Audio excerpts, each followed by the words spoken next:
all, my name is Kamini Sharma from Premchand Memorial Public School. Today I explain science subject of class 8. The name of our topic is materials, plastic and synthetic fibers. So let's start our experiment. So bacha, see what are the key points of our experiment.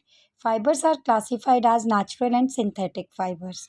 अगर हम लोग बात करें बच्चे fibres की, तो fibres जो है वो हमारे टू पार्ट्स में कैटेगराइज्ड होता है. एक होते हैं natural fibres and second one is your synthetic fibres. Fibres are thread like structure made of a small units called monomers. See जैसे अब मैंने ये है, सी बच्चा, I have taken the fibre. ये एक मेरा फाइबर है. अब ये मेनली किससे बना होता है? इसमें छोटे छोटे यूनिट्स होते हैं थ्रेड लाइक स्ट्रक्चर की फॉर्म में, जिनको हम लोग क्या कहते हैं? मोनोमर्स कहते हैं. सो मोनोमर्स का सिंपल मीनिंग क्या होता है? जिसमें सिंपल एक ही सिंगल यूनिट होती है. So many monomers combine together to form a polymers. अगर एक से ज़्यादा थ्रेड मिलते हैं तो वो मेनली क्या बना देते हैं? पॉलीमर्स बना देते हैं. और उस फिनोमिना को हम लोग क्या कहते हैं? Polymerisation. And that phenomena is known as a polymerisation. So see बच्चा, see I have put some of the fibre. See एक ये फाइबर लिया है मैंने, ठीक है, और एक मैंने ये कॉटन का फाइबर लिया है आपका, और एक मैंने क्या लिया है? जो है आपका वूलन का फाइबर ले लिया, ठीक है. आई have taken the one pair of the socks which is of woollen, जो वूलन की है. सो अब ये जो तीनों फाइबर्स हैं, ये तीनों फाइबर्स जो हैं अलग अलग थ्रेड से बने हुए हैं. अगर मैं बात करती हूँ, अगर एक ही ये थ्रेड से अगर बने हो तो उसको हम लोग कहते हैं मोनोमर्स. अगर मोर देन वन थ्रेड हो तो वो क्या होते हैं? हमारे पॉलीमर्स होते हैं. तो उन्हीं के टेक्सचर के बेसिस पर ना, like see I have given the example of these three. So on the basis of their texture हम इनको कैटेगराइज करते हैं. कुछ जो है हमारे सिंथेटिक फाइबर्स में आते हैं और कुछ हमारे किस में आएंगे? ये हमारे नेचुरल फाइबर्स में आएंगे. सो बच्चे, अब हम लोगों ने क्या करना है इस एक्सपेरिमेंट में? हम लोगों ने यही पढ़ना है कि हमें कैसे पता चलता है कि कौन सा मटेरियल सिंथेटिक है and which one is a natural fibre. So synthetic fibres के जनरली हम लोग बात करें, so they are stronger, wrinkle free, durable and easy to maintain. तो जो सिंथेटिक फाइबर्स होते हैं ये स्ट्रॉन्गर होते हैं, इनमें किसी भी तरह के रिंकल नहीं आते. लाइक जैसे हम इनको फोल्ड भी करें क्लोथ्स को, तो ये जो है कंप्लीटली जो है रिंकल फ्री होते हैं और ईजिली हम जो है इनको मेंटेन करके रख सकते हैं. Then plastics is the material which can be easily moulded into a various form. अगर हम लोग प्लास्टिक की बात करते हैं तो प्लास्टिक हमारा क्या होता है? ऐसा मटेरियल होता है जिसको हम लोग चेंज कर सकते हैं उसकी शेप को जैसे भी हम लोग चाहे. पॉलीथीन हो गया, पॉलीविनाइल क्लोराइड हो गया आपका, ठीक है, पॉलीस्ट्रीन हो गया, नायलॉन हो गया, ये सब किसकी एग्जाम्पल है? हमारी ये थर्मोप्लास्टिक की एग्जाम्पल्स हैं.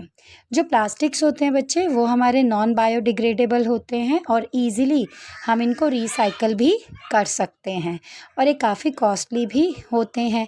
सी बच्चा, ये सबसे इम्पॉर्टेंट पॉइंट है. जो प्लास्टिक होते हैं ना, ये जब हम इनको बर्न करते हैं तो बहुत ही ज़्यादा पॉइजनस गैसेस को रिलीज़ करते हैं.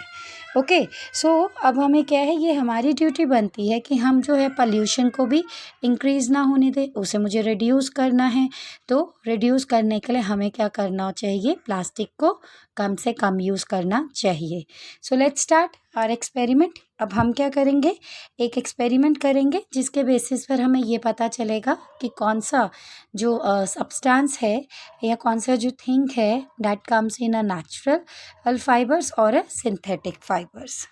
So बच्चा, open your science practical book of page number 35 and read the experiment 2. अब इस एक्सपेरिमेंट में क्या है? We have to compare the water absorbing capacity of natural and the synthetic fibres. हम क्या करेंगे? वाटर कैपेसिटी कितनी है, मतलब जो नेचुरल फाइबर्स और जो सिंथेटिक फाइबर्स हैं वो कितनी टेंडेंसी है उनकी वाटर को एब्जॉर्ब करने की, हम लोग इस एक्सपेरिमेंट में पढ़ेंगे. सो इस एक्सपेरिमेंट को करने के लिए हमें कौन कौन से मटेरियल की रिक्वायरमेंट है? हमें क्या चाहिए? You have to take beaker, water, cloth pieces made of nylon, polyester, cotton and wool. आप सिंपल क्या कीजिए, बीकर ले लीजिए और उस बीकर में पानी डालकर रखिए और उसके साथ आप क्लोथ के पीसेस ले लीजिए। कुछ क्लोथ के पीसेस नायलॉन के होने चाहिए, कुछ पॉलिस्टर के, कुछ कॉटन के और वूल के। सो सी बच्चा, let's start our activity. See बच्चा, see I have taken 2 container, 2 bowls लिए हैं जिनको मैंने फिल कर लिया, किसके साथ, वाटर के साथ फिल कर दिया है। अब वाटर के साथ फिल करने के बाद मेरा नेक्स्ट स्टेप क्या है, मैंने क्या किया, ये कुछ फाइबर्स ले लिए। See, this is your cotton fibres and this is your nylon fibre. Okay, मैंने एक नायलॉन का फाइबर ले लिया और एक कॉटन का फाइबर ले लिया, ठीक है, और एक मैंने वुलन का भी पेयर ले लिया। Okay, this is your this socks is made up of woollen, ये वुलन की है। ओके, अब ये वुलन प्योर है या नहीं है, इसमें कुछ सिंथेटिक भी है, क्योंकि ये प्योर वुलन नहीं है। ये है तो हम लोग विंटर में वेयर करते हैं, बट इसमें अगर हम लोग फैब्रिक देखेंगे तो कुछ अमाउंट में क्या है, हमारा सिंथेटिक भी है टेक्सचर। सो सी, अब ये चीज़ हम कैसे चेक करेंगे। सी, मैंने नेक्स्ट स्टेप क्या किया, ये जो कॉटन क्लोथ्स है I put it in a bowl, ठीक है, जिसमें मैंने वाटर डाला था। And see, in second bowl I put that cloth. ना सी बच्चा, दोनों में बेसिक डिफरेंस क्या आ रहा है, दोनों में क्या हुआ, जो तो कॉटन का क्लोथ है एग्जैक्ट, वो बिल्कुल वाटर के साथ क्विकली उसी टाइम जो है उसने वाटर को सोक कर लिया और वो पानी के अंदर चला गया।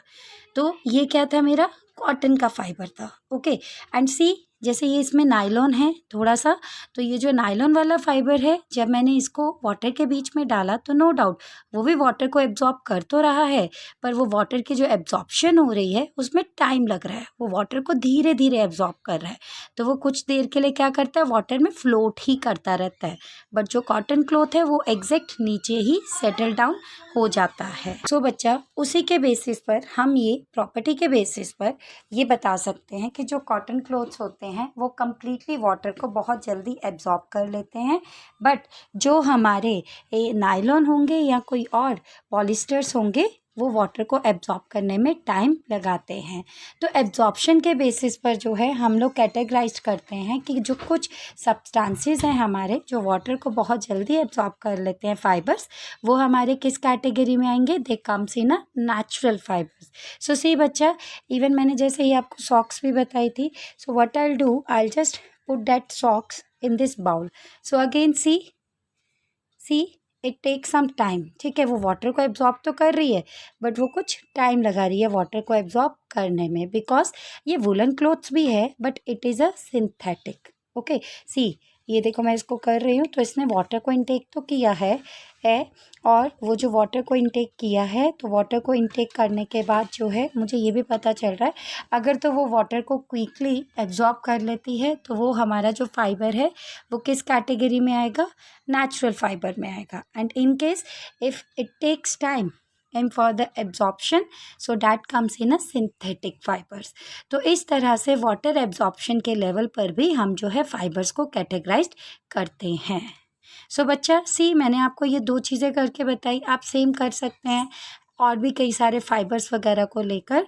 सो what you have to do, after watching the video you have to write the experiment 1 and experiment 2 in your science lab manual, and you have to write the headings with the black pen and explanation with the blue pen।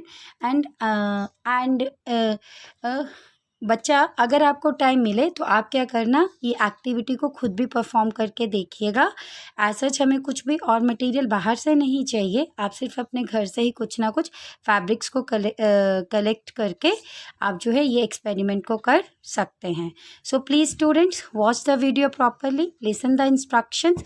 After watching the video, please complete your work in your science lab manual.